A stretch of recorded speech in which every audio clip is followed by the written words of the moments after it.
Welcome to Stony Finance Lab channel. On-Chain Analytics, Metrics That Matter by Jason Wu, Chetana Lewis, Joe Corrao, and Kevin Mack. In this presentation, we will be diving deeper into the on-chain metrics mentioned in the previous presentation. First, Jason will talk about SOPR and net realized profit loss. Then, Joe will be speaking about difficulty ribbon, pi cycle top indicator, and stock to flow ratio. Chetana will explain the Puel multiple and HODL waves. And Kevin will talk about coins days destroyed and average spent output lifespan. For some groups of metrics, we will break down a correlation matrix to see their price predicting abilities and then close the presentation with a summary and conclusion. So as briefly mentioned in the last presentation, spent output profit ratio tells if someone is in profit or not.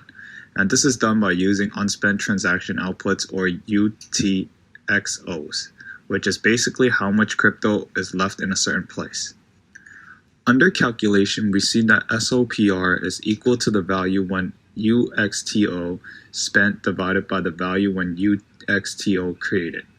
A simpler way of saying this is the value times the price when they sold the crypto divided by the value times the price when they bought it. When the ratio is over 1, the coins on average are selling at a profit, and likewise below 1 would imply a loss. Therefore, when the SOPR resets to 0 or goes below 1, indicates the best times to buy. Over the last almost 10 years that SOPR has been used, the range has been 0.81 to 1.24. This image is from Glassnode's official website on SOPR, and it demonstrates how SOPR works with the bull run of Bitcoin in 2017 under a 7-day exponential moving average. We can clearly see the points where SOPR resets, where there are local tops, which places where people tend to take profits, and we can also see where the market starts to really sell off and the price of Bitcoin really starts to go down. Here's another example of this happening. However, this time I set the time frame from the beginning of 2019 to the end of March in 2021. Similar to the last graph, we can see that there is a small run at the beginning of 2020, January to mid-March, there is a bull cycle. And it happens again towards the end of April, and the price of Bitcoin starts to drop again as it goes into June. A better version of this can be seen in mid-September of 2020 as the SOPR resets to 0 and starts to rally, while hitting local tops in early January of 2021 and falling around $10,000 in price from the top. Next, we have net realized profit and losses. Net realized profit losses is a way of determining the change in value of the crypto based on the last time it was touched. So the value of this indicator is positive, colored in green, then the sellers are generally in profit, and as the price of crypto increases, there are more people buying at the new price that outweighs the sellers. On the other hand, when the indicator is negative or red, people are generally selling the crypto for a loss. However, the lower the red peak created by this indicator, the more likely there will be a reversal.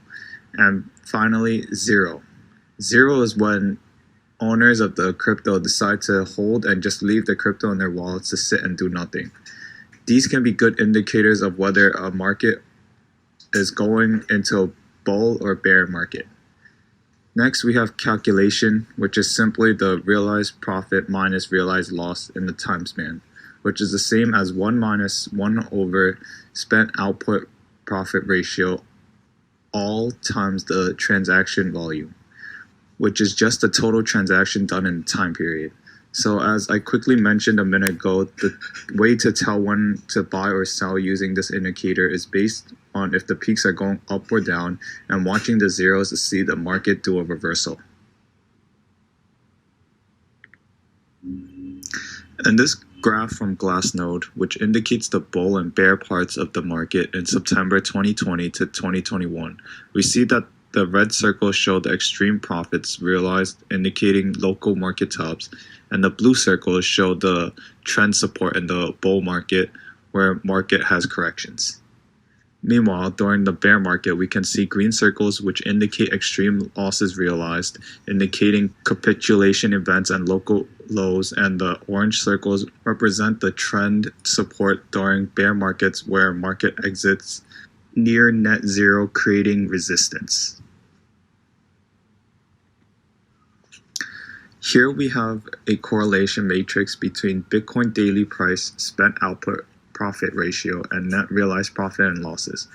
We can see that the correlation between Bitcoin to spent output profit ratio is not great at 0.07.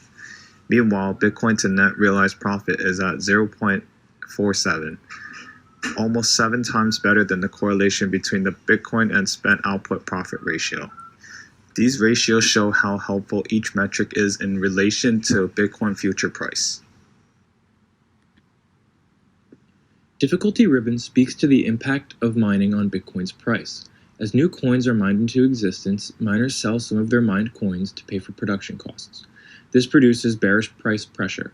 The weakest miners sell more of their coins to remain operational.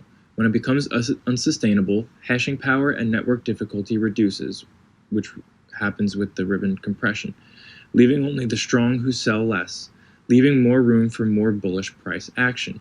Typically, we see this at the end of bear cycles, and the lack of miner selling pressure allows the price to stabilize and then climb, the classic accumulation bottom. The difficulty ribbon uses simple moving averages, 200-day, 128-day, 90-day, 60-day, 40-day, 25-day, and 14-day, of the Bitcoin mining difficulty to create the ribbon. Historically, periods when the ribbon compress or flips negative have been good buying opportunities. In the next slide, I will use Glassnode to show you times difficulty ribbon has indicated buying opportunities for Bitcoin. Here is a graphical representation of difficulty ribbon overlaid over Bitcoin's price. For this example, you can see the ribbons flip negative as the 200-day moving average, shown in red, is at the top of all the ribbons. Then you can notice that the historical price was at a low and then was followed by a bullish run. In the next slide, we will see more buying indications from compression. In this slide, we have 3 different examples of buying opportunities presented by compression in the ribbons. In 2013 and 2019, we see great compression leading bullish runs. Lastly, from 2015 and 2016, we see longer-term compression, which also shows that during that time period, it was acceptable to buy Bitcoin and still expect high returns in the future. The Pi cycle indicator shows when Bitcoin becomes significantly overheated and has historically been a good indicator for cycle tops. This metric has historically been effective in picking out the timing of market cycle highs to within 3 days. The Pi cycle indicator is composed of the 100-day moving average and a 2x multiple of the 350-day moving average of Bitcoin's price. Pi cycle top indicator is useful to indicate when the market is very overheated. So overheated that the shorter term moving average, which is the 111-day moving average, reaches a 2x multiple of the 350-day moving average. Historically, it has proved advantageous to sell Bitcoin at this time in Bitcoin's price cycles. As seen in this graph, there are 2 major points where both moving averages have intersected, indicating a market cycle top. In the center, we see a slight overheat and a longer-term bearish market.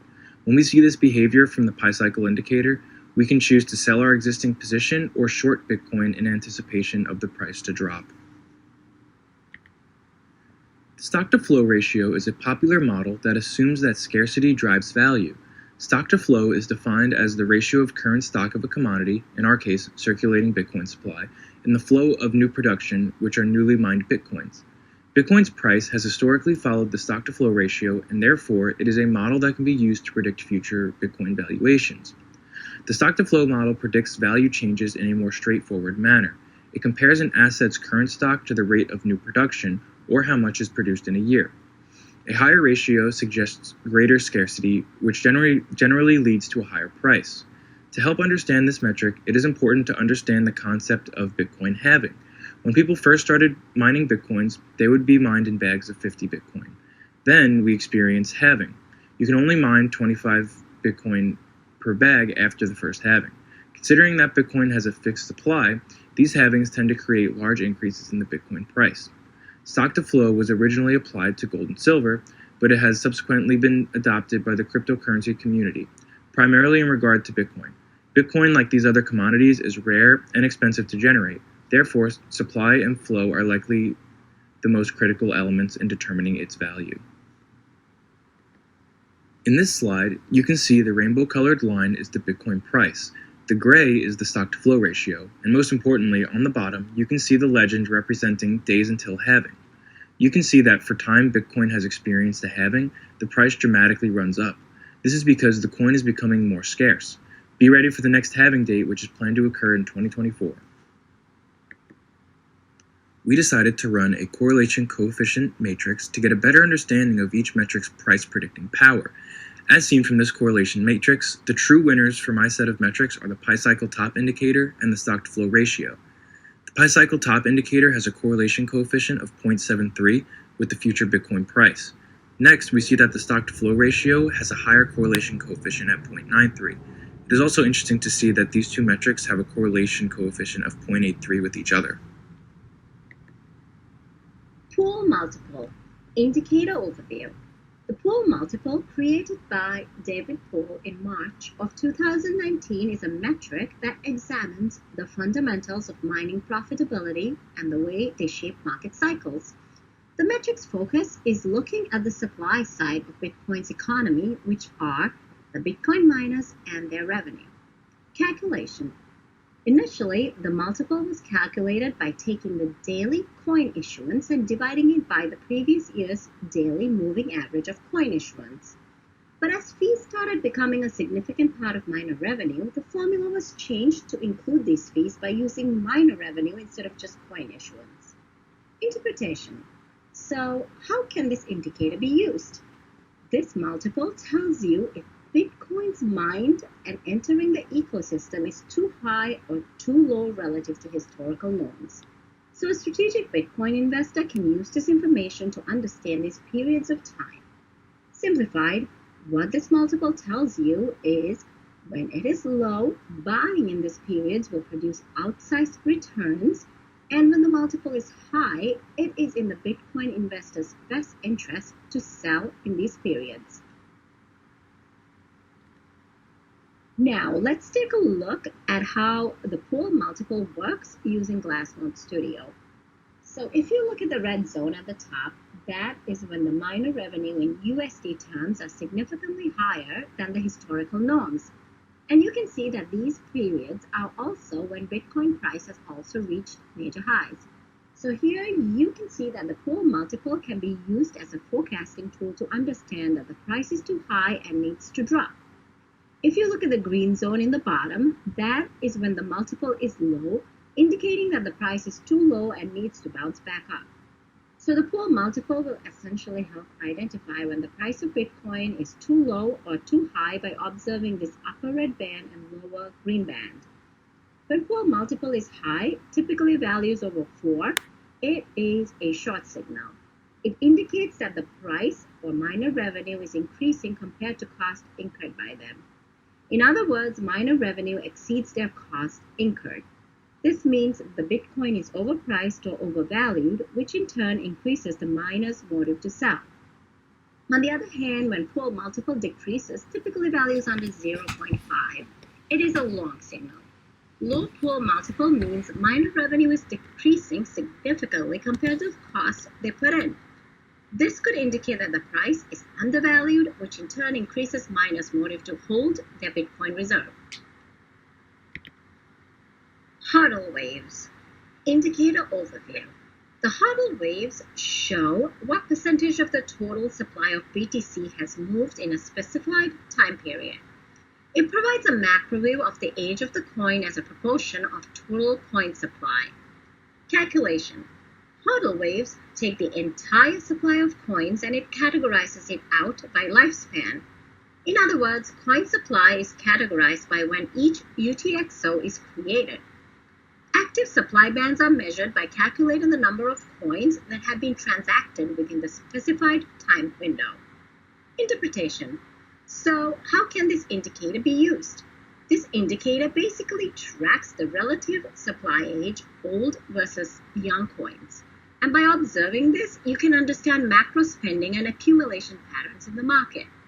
So what this means is if younger age band is expanding, it indicates that older coins are being spent and changing from old to new, increasing that liquid supply. Conversely, when older age bands are expanding, it indicates that dormancy is increasing. In other words, there is accumulation or hodling going on. Now let's go to Glassnode to observe Huddle Waves, where you can see the different color bands. The warmer colors are the younger coins, red being just 24 hours, and then they move on to the cooler colors, with purple being coins that have been dormant for over 10 years. Basically, this helps you visualize and understand how supply is moving. In general, we see accumulation during bearish markets, and in bullish markets, there is a lot more spending where older coins turn into young coins, and you see an increase in warmer colors. So bullish markets, older coins reduce, and bearish market, older coins start swelling up. Looking at the correlation matrix between fuel multiple and Bitcoin price, it seems a little less direct than anticipated. The reason for this could be that this metric is mostly helpful for traders to gauge the market cycles from a global view. And then moving on to observing the correlation matrix between price and Huddle Waves, it is interesting to see that it has an inverse relationship with price. The assumption that we can make from this is that it highlights that long-term participants start to sell their Bitcoins as the price increases over time. Liveliness is defined as the ratio of the sum of coin days destroyed and the sum of all coin days ever created. Liveliness increases as long-term holders liquidate positions and decreases while they accumulate to HODL. This metric was created by Thomas Blummer. Liveliness gives us insight into investor behavior. Liveliness measures the degree of on-chain utilization. This helps us compare between Bitcoin and other cryptocurrencies to determine relative utilization of cryptocurrencies in relation to their overall lifespan. Liveliness helps us track spending behavior of the older coins in the system. As liveliness increases, that indicates old coins are moving and there is high on-chain activity. It also indicates that the price of Bitcoin is increasing. As liveliness decreases, there is more dormancy showing holding potential. In general, liveliness shows us two market characteristics. These large upswings pointed out here are seen during periods of high market volatility and during bullish markets. This shows a lot more on-chain activity and more old coins going back into circulation. In more bearish markets, there tends to be a plateau showing a decrease of interest and less on-chain activity. Here we can see what those older and smart money coins are doing. Dormancy takes coin days destroyed and it divides it by the number of coins that were actually moved. This metric was created by Reginald Smith and David Puel.